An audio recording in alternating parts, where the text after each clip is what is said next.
Hi, I'm Beatrice and I work at the Denver Public Library. Today I'm going to quickly walk through how I make watercolor paint and share some tips for anyone that wants to try it themselves.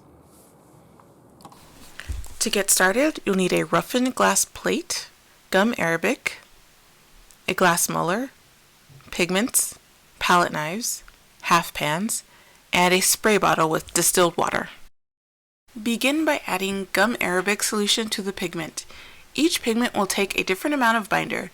This one is about a 1-to-1 ratio by volume. I'm mixing the pigment and binder together here in a little dish to get started.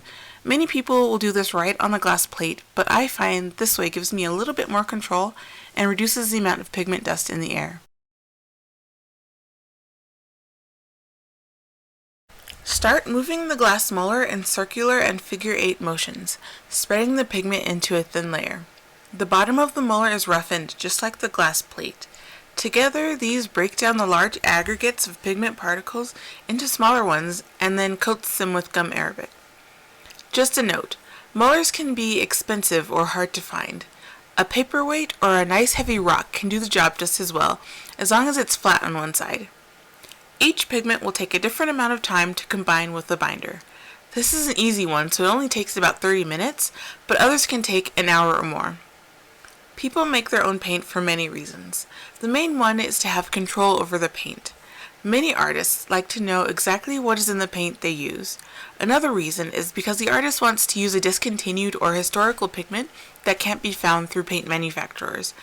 A less common reason is to save money.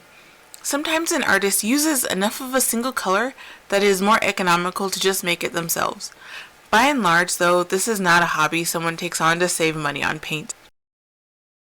Then there are folks like me that become fascinated with the history and process and fall in love with making paint as much as with painting itself. Test your paint throughout mulling to check if it looks right. Do you see large clumps? Does it make a wash the way it's expected to? Once the paint looks right in your swatches, rub a tissue over a dried one. If the pigment does not rub off, then the paint is ready to go. My paint is a little bit runny here. You can let it sit out for a few minutes to thicken up to make it easier to get into the half pans. Once filled, set the pans aside away from dust and hair. I put mine in a drawer that has a little opening to allow for air circulation. It will take a couple of days up to a week for the pans to fully dry, depending on climate and weather.